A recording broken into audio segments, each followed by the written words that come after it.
on an all-new Dr. Phil. She abandoned her daughter to go and live with her girlfriend in a car. I put up shades to keep people from watching us sleep. Where is she going? You have a tracking device on her car. What is she doing? The device shows some really radical behavior. And what would happen if her parents said, "We're not willing to take care of your child anymore. Now what are you going to do?" I guess I've got my child living in a car with me and my girlfriend. Let's do it. Have a good show, everybody. Here we go. This is a safe place to talk about hard things. Stand by. We'll count you down. Today's going to be a changing day in your life. 5, 4. I am not giving up on you.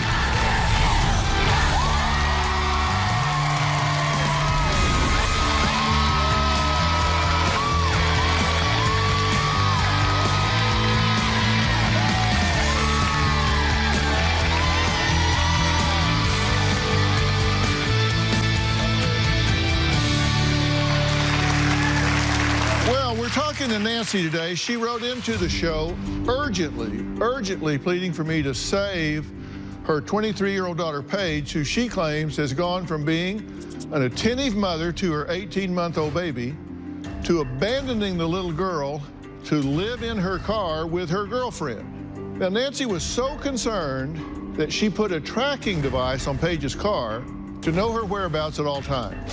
Paige's girlfriend is in a treatment facility.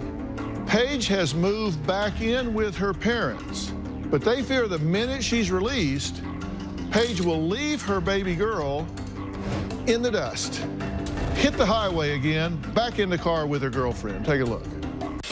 My daughter Paige has gone from a wonderful mother to a somewhat reckless person. Paige has turned into a liar, and I think she's taking drugs. Paige is on a downward spiral. She recently abandoned her daughter to go and live with her girlfriend in a car. We can't trust Paige. Paige, her daughter, and her girlfriend were kicked out of where they were living because of constant arguing and very much just a disruptive environment. Recently, Paige had asked us if her girlfriend could move in with us, and we said absolutely not. As far as I know, Paige's girlfriend is currently in treatment. After she started living in the car, we didn't even see Paige. We're sure that Paige does drugs. Paige is driving around all over, all hours of the night, going to places where we know that drugs are bought and consumed. She started rapidly losing weight, all the way down to 90 pounds. She looked absolutely sick. She looked like a different person. It's very suspicious. We decided to start tracking our daughter for her safety. I think the tracking idea was my idea. The tracking device confirmed for me that Paige is doing drugs and selling drugs. I said, so if you took a drug test now, what would it show? And she said marijuana, and I said, that's it? She said, yeah. My husband went and got a drug test. She refused to take it, and she left. My biggest fear is that Paige is going to leave her daughter again and go back to living in the car with her girlfriend and continue the life of drugs that they were leading before. Okay, so tell me what's going on. Why would she be willing to leave her daughter and go live in a car with some girl? Dr. Phil, that is a really good question. Thank you. You're welcome.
Swear I won't forget this, why do I regret this? In my mind reckless, thoughts are feeling endless. Sitting up, I'm breathless, anxiety's infectious. I feel so defenseless, betrayed and embarrassed. I hate being open, I hate being broken. I feel like an ocean filled up with emotion. Anger ain't a potion, rub it on like lotion. I can feel it soaking, reopen, the scars have awoken. I can't move on till I let go. I feel so lost, never at home. Need to be strong, every breath hold. Cause I can't move on till I let go. I can't move on till I let go. I feel so lost, never at home. Need to be strong, every breath hold. Cause I can't move on till I let go.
She, you know, since her daughter was born, has been a fantastic mom. She doesn't even have a TV in her apartment, her old apartment. She was on the floor playing with her. She's with her every minute, stay at home. I mean, she was a fantastic mother. And so what changed, I'm not 100% sure, because it is not at all in her character. For sure. So you think she's on drugs? There's definitely some suspicious behavior, yes. Well, that's not what I asked you. I asked you, are you convinced she's on drugs? I do believe she's on drugs, yes. So I'm trying to find out what you guys think and what you don't, because there's a lot of fuzzy innuendo in here, and I'm curious if you believe some of the things you say you believe, why you're doing some of the things you're doing. Like, she has a car. Where'd she get the car? It's in my name. It's our car. Okay, so you supplied her a car, but yet you have a tracking device on it, and the tracking device shows some really radical behavior, right? Yes. Correct. Like, you've got her on a Sunday recently, just a few months ago, doing 114 miles an hour on the tracking device, 109 miles an hour, 90 miles an hour, 103 miles an hour, 106 miles an hour. And you've known that for a couple of months. Yes, that's and if true. that's going on, why are you're providing her with this car that she's out driving over 100 miles an hour?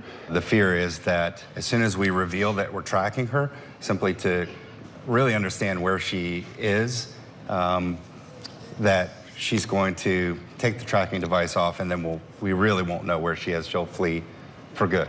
As I said, these parents have been tracking their daughter with a GPS unit that gives a lot of data, high tech these days. Take a look.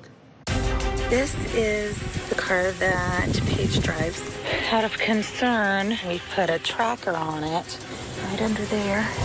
Paige is going to work, and we are going to go see what this girl does while my daughter works, driving my car in my name that she's not supposed to be driving. Placing the tracking device on the vehicle was the right thing to do. Paige is over there, still rifling through the trunk. That backpack is what we think that the drugs are in. Put on my satellite and see where she is. She has to be at work in 20 minutes. Unless she leaves right now, she's not gonna make it. She is still in the same place, and it's 3:57. And she's supposed to work at 4 o'clock. They're down the street, so we're just gonna ride by there and see. And that's her car right there. She's not in it. It's 3:59, and she's supposed to be at work in 1 minute. And it is about a 20-minute drive. Here is Paige and the girl that she's living with in the car coming out of this is where they shower every day. Number one, she's lying and watching her child. And number two, it's shady. Okay, she's going to know, Yes. either today or soon, She's going to know today. that you've got a tracking device on her car, so what are you going to do about it? I mean, Well, we need to confront her. I've been in favor of taking the car altogether. she couldn't live in her car if you didn't give her a car. That is Correct. true. She couldn't go and speed in her car and drive recklessly if you didn't provide her a car to go speed and drive recklessly That is in. true. Well, this tracking device that you have on her car shows her doing some other erratic behaviors, right? Yes, Correct. sir. Because we have some images here that show that Paige, she like leave to go to work, for example, and she went to 4 different locations before being 15 minutes late to work. So she'll leave and she stops in location 1, then 2, then 3, then 4, and she's only there for like that long. Like long enough to, in your mind, do a transaction. Absolutely. And Dr. Phil, she'll lie to us almost every time she leaves the house. Oh, they called me into work early, and she'll rush out of the house, and then she'll do something like this. Or Okay, but what we're seeing is here, she'll leave the house and then home, then she stops hotel parking lot, then she goes to credit union parking lot, and then she's just going to this parking lot. She's there for just a minute or two. yes. Yes, and it establishes a pattern too, because it's not just that day. We're seeing certain areas that she goes to, which leads us to believe that it's Regularly. the same 2 to 3 minutes Okay. on a daily basis. So what would be alternate explanations for why she's there? I don't know if I have She'll an give alternate you one, I'm sure. explanation. Yeah, she'll probably give you one. But, you know, to me, she used to just park for 15 minutes before work, 15 minutes after work, and we thought she's doing some sort of drug, you know, in that time, because that was a definite pattern. But this has only started in the past week and a half, this running around thing all over the place. This is the last week and a half. A week and a half to 2 weeks, yeah, and it just seems like she's dealing drugs. Just a few days ago, she took the baby to the park. No, She did not didn't. take the baby to the park. She said she was going to. That's what she said. Yes. Yes. The map shows that she made 5 stops in parking lots before going to visit the girlfriend in the treatment facility, then made 3 other parking lot stops before going home. So you have all this information, so what are you prepared to do about it is my question. Obviously, she's lying to you, Obviously. Correct. and she has said, rather than leave her girlfriend completely homeless, she will go be homeless with her Yes. and abandon her daughter to you again, which she's done before. Yes, sir. Correct. So what are you prepared to do if that's her position, is what I need to know. What are you Today, prepared to do? I mean, I'm ready to take the car. I don't think she gets the car back regardless. Correct. Whatever happens today, this is almost the justification for this ends now. And we're ready to file for protective custody of our grandchild. Well, coming up, Paige says there's nothing wrong with her, and she sees her daughter whenever she wants. Well, yes, because she's living with her mother and father right now, where her daughter is residing, so she can come and go and see her daughter when she wants to. And that's not okay. My question is why? I'm going to ask her those questions, find out her side of the story after the break.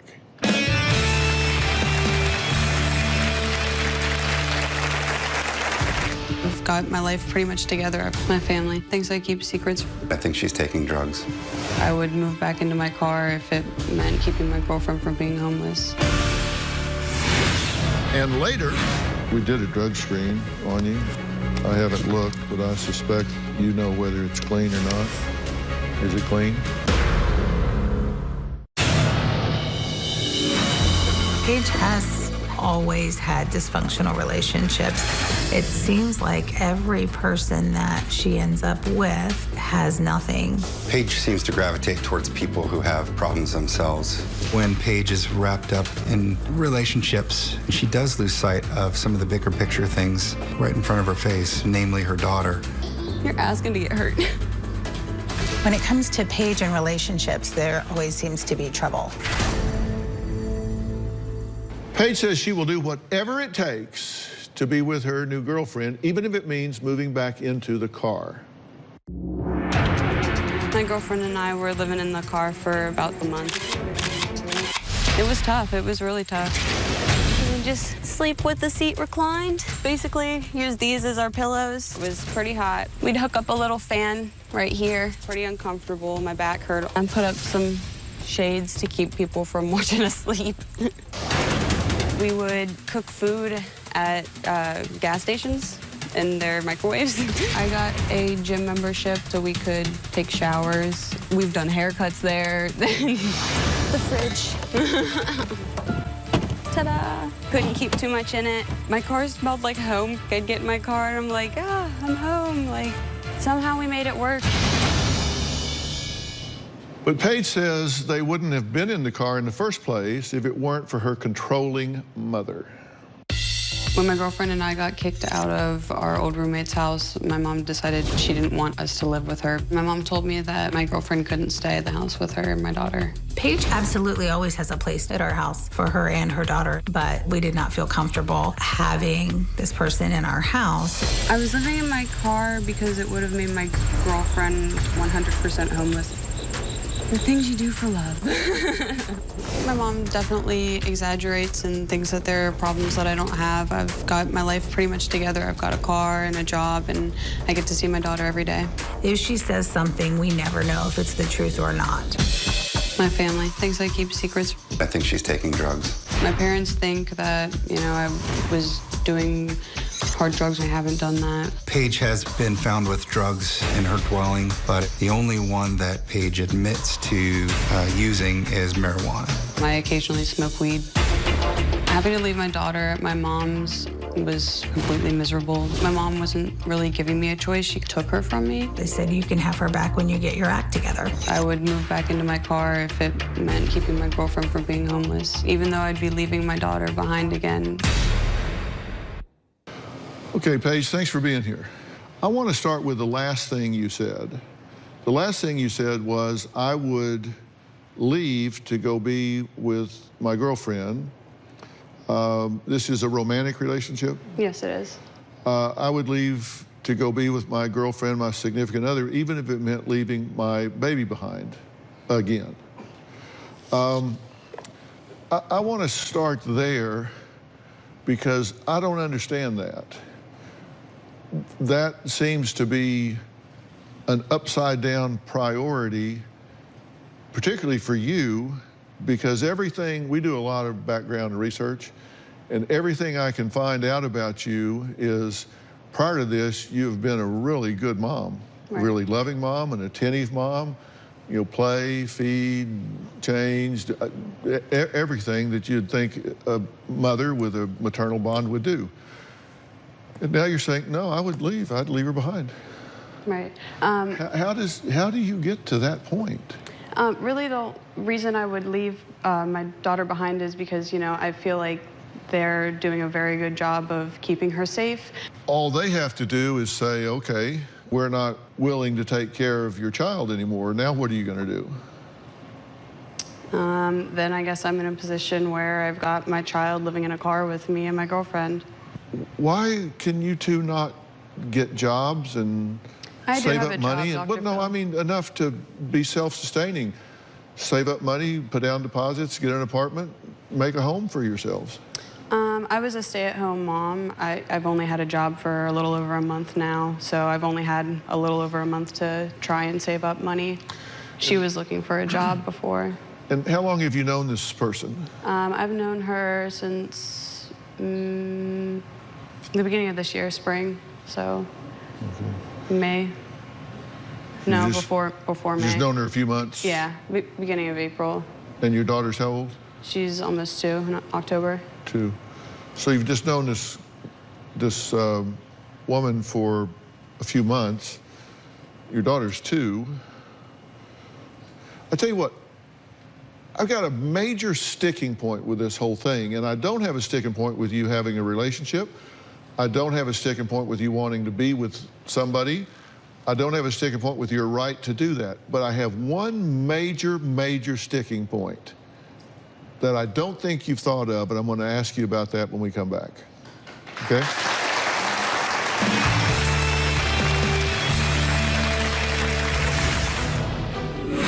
I wanted to be able to prove to them, this is how much I care for somebody, you know, that I'm willing to sleep in my car. We're looking for you to prove to us how much you care for your daughter. You're looking for me to pick between, you know, Yes, my daughter yes, and that's what a mother somebody does. that you never gave a chance. Yes, that's what a mother does.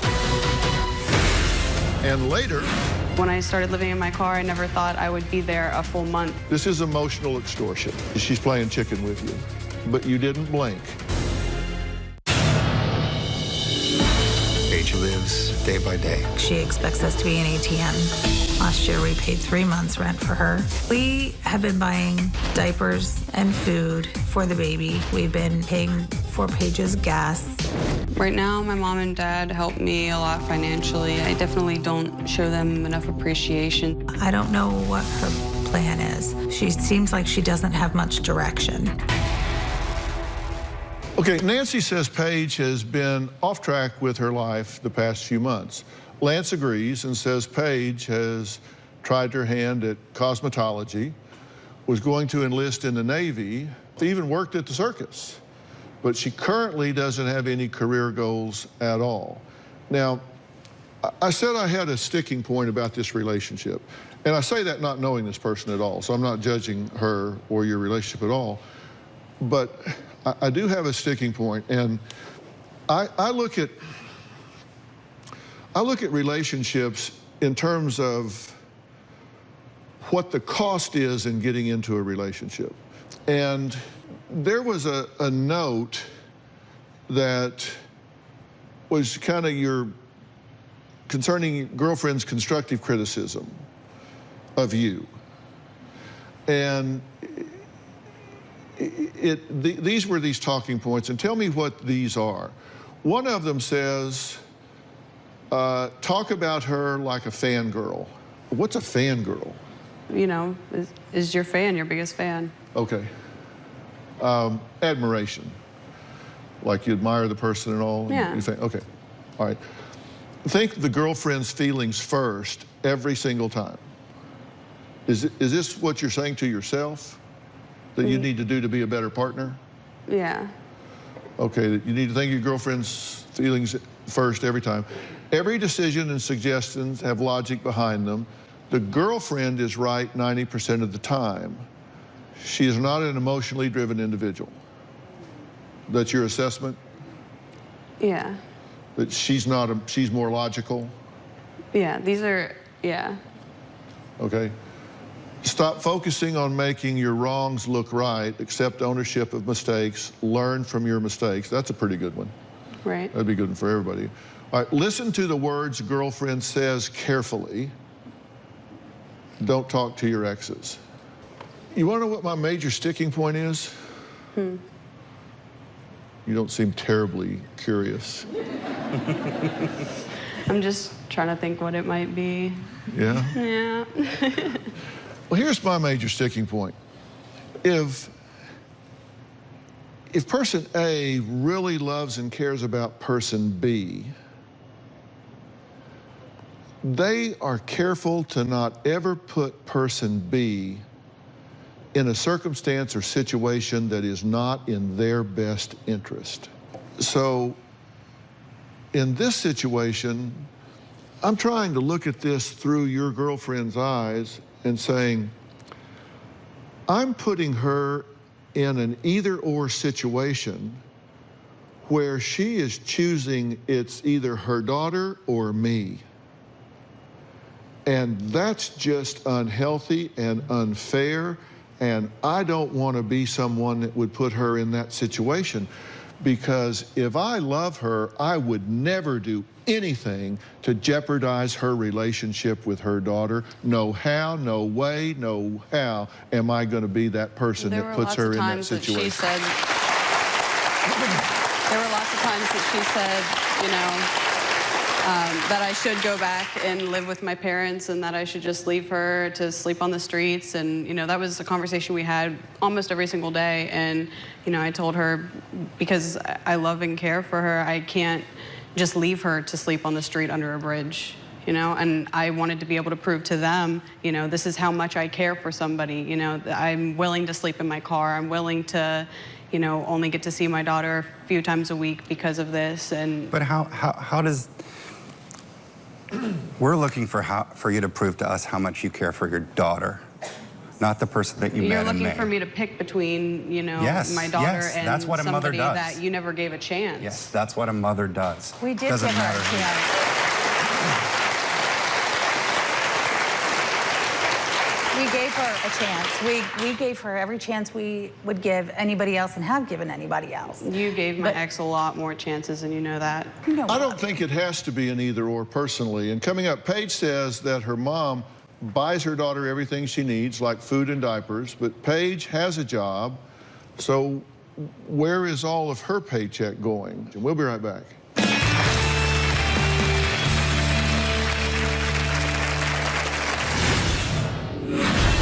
I'm concerned for her daughter. Paige choosing to live in a car is absurd. It's selfish.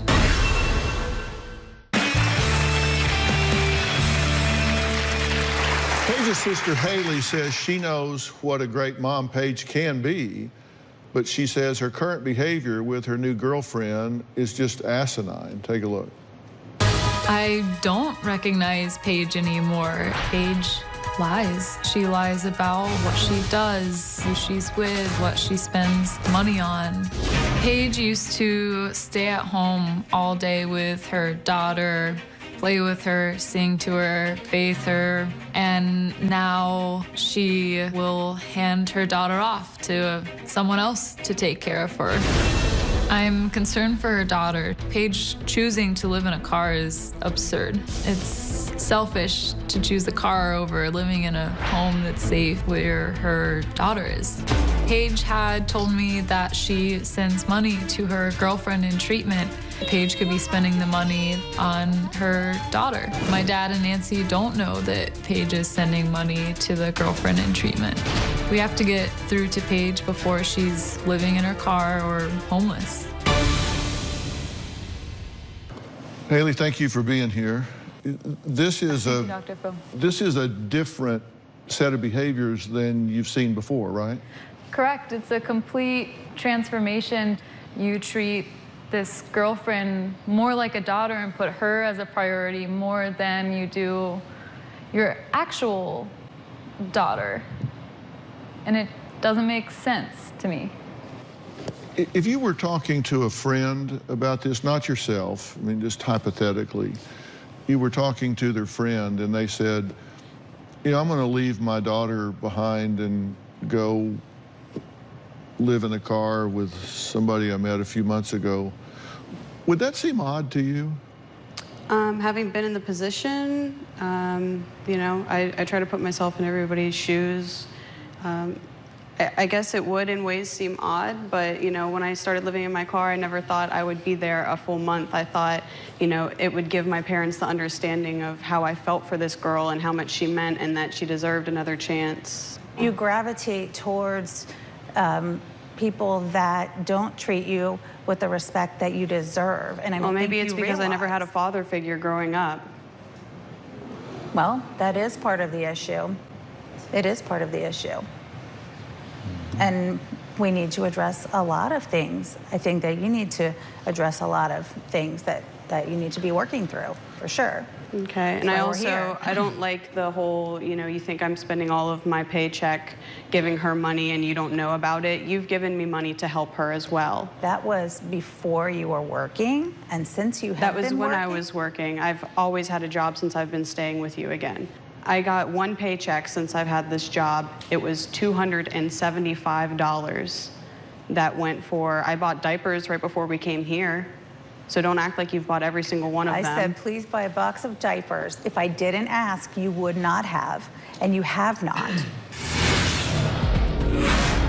You lost a child. Yes, I did.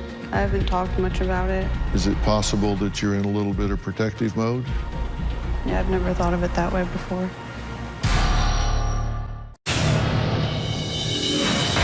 Paige lost her baby unexpectedly. It was very traumatic for her. I was pregnant with my second child, and I started cramping. At almost 20 weeks, the baby was born healthy, but just too early. Lived about 3.5 hours and then passed away. We got to hold her, tried to soak in as much of her as we could. I think for Paige, the loss of her baby has definitely had a negative impact on her life. I believe the things that we're seeing are just coping mechanisms for the pain that she hasn't really addressed yet. In December of 2017, you lost a child. She was alive for a little over 3 hours. And you spent that 3 hours with her? Yes, I did. And she died in your arms? Mm-hmm. And I'm very sorry for your loss, by the way. It's a terrible, terrible thing to go through. I'm very, very sorry. Thank you.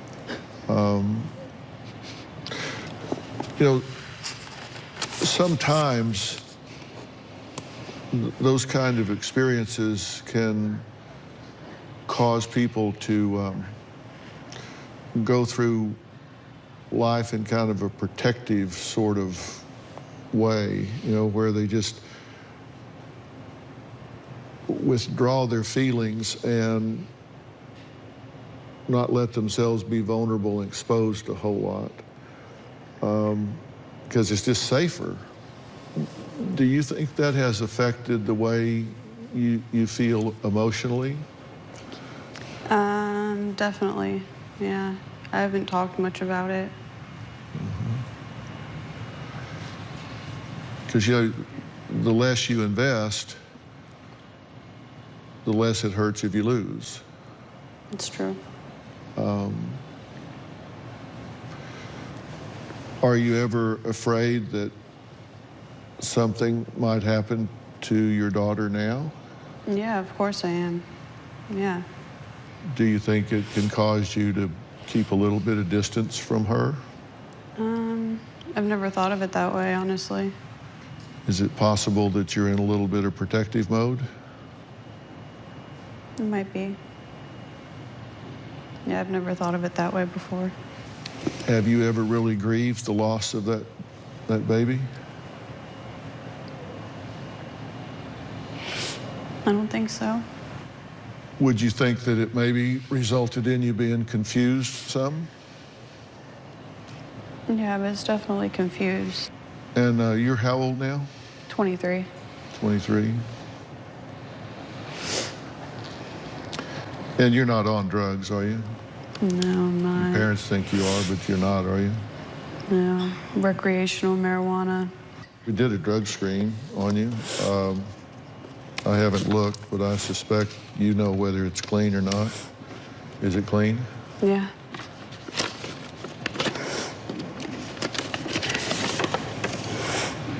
It's clean.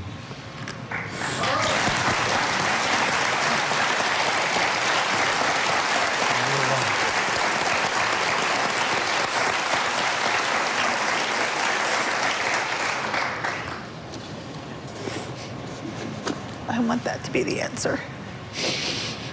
Paige's parents say she lies about her whereabouts, says she's going one place and goes another. Is that true? And if so, why is she doing that? We'll talk about that when we come back.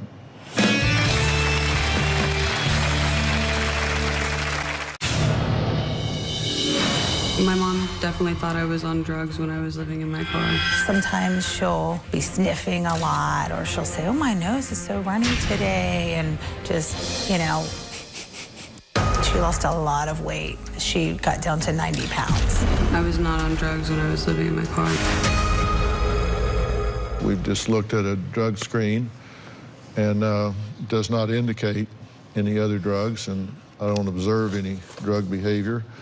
Are you going places that you tell your parents you're going one place and then you go somewhere else? No, I'm not. I don't really go that many places. I work a part-time job. You know, every once in a while when my daughter's sleeping, I'll go out at night, but I don't tell them I'm going other places, no. Let me tell you what I'm concerned about. I don't think that's true. I think you are telling them A and then going to B, and I can go into detail about that in a minute, but I said I was focused on why you were doing some of the things you were doing. What I'm concerned about is you seem to be undervaluing yourself. That's what I'm concerned about. I don't know this woman that you're in a relationship with. I didn't know the man you were in a relationship with before. I know you have a relationship with your daughter.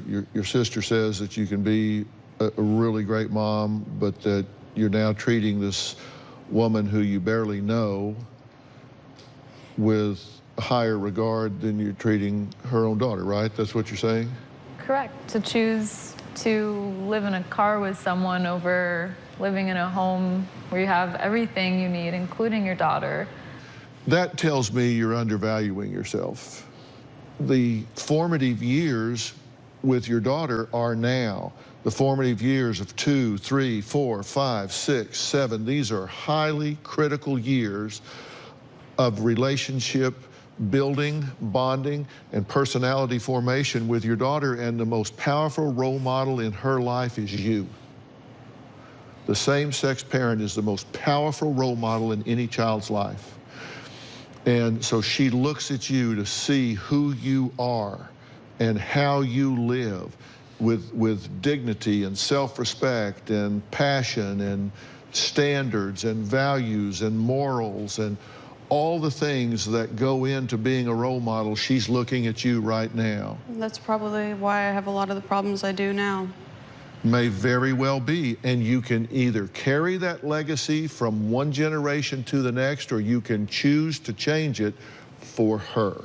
They follow you, they pay attention to where you go. They're nosy and they're busybodies, and they follow you around to see what you're doing. And you'll tell them, I'm going to work early, and you have to get there early, and they say that's not true. You make 5 stops before you go to work and then show up late. I don't know where you're going or why, but it sounds like high-risk behavior to me.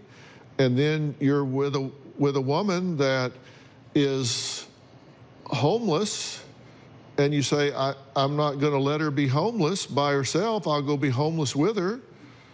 And my daughter picks up the tab for that. That tells me the priorities are upside down, which tells me that you're emotionally confused. And so I look and I see, well, 0 to 16, your bio dad's in and out of your life, as you said. From 8 to 13, you say you're bullied at school from 3rd to 8th grade.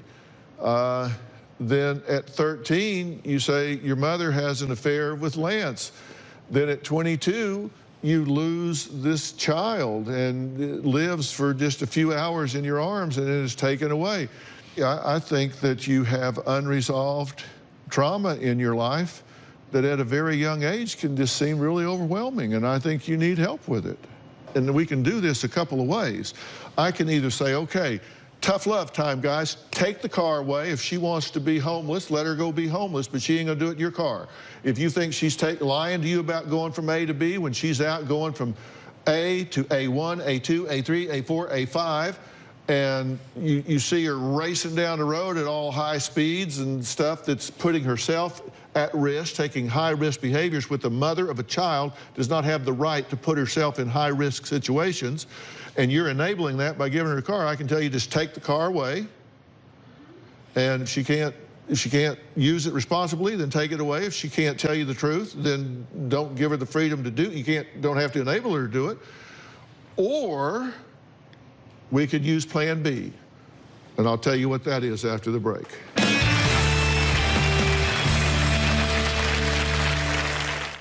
You know, they've asked me for my advice.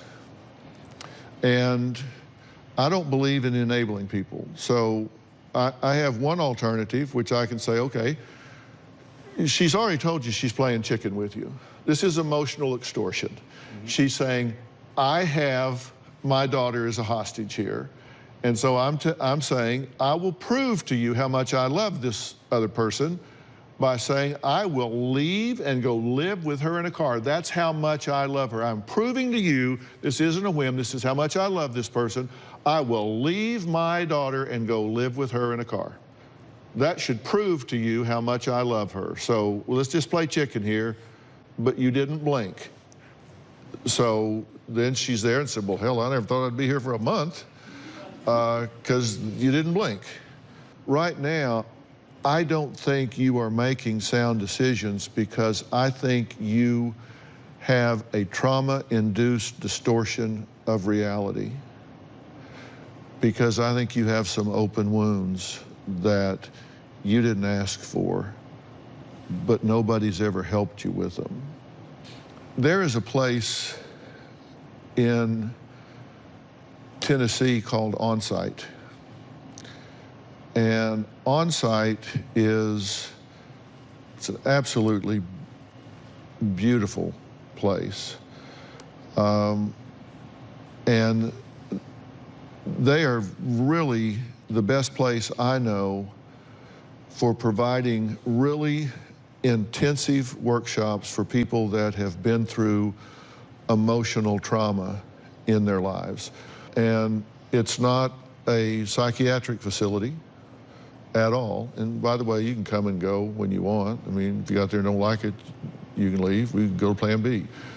But I think it's a beautiful, intensive place that you can go and call time out and put yourself at the top of the priority list and say, you know what, I'm going to focus on me for a while and see if I can heal some wounds. And they deal with people that are struggling with trauma, issues of self-worth, self-esteem, all of these things that it's like this place was invented for you. And I would like to make that available to you if you would like to avail yourself of it. And then I would like to follow that up with you having your own professional that you can rely on at home for you. What do you think about that?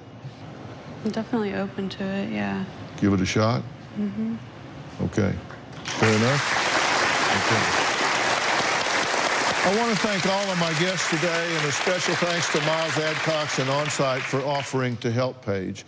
If you want my help and my attention, log on to drphil.com, tell me your story. And if you've written in before, if you've written in several times and you haven't heard back, send us your email again. I do want to hear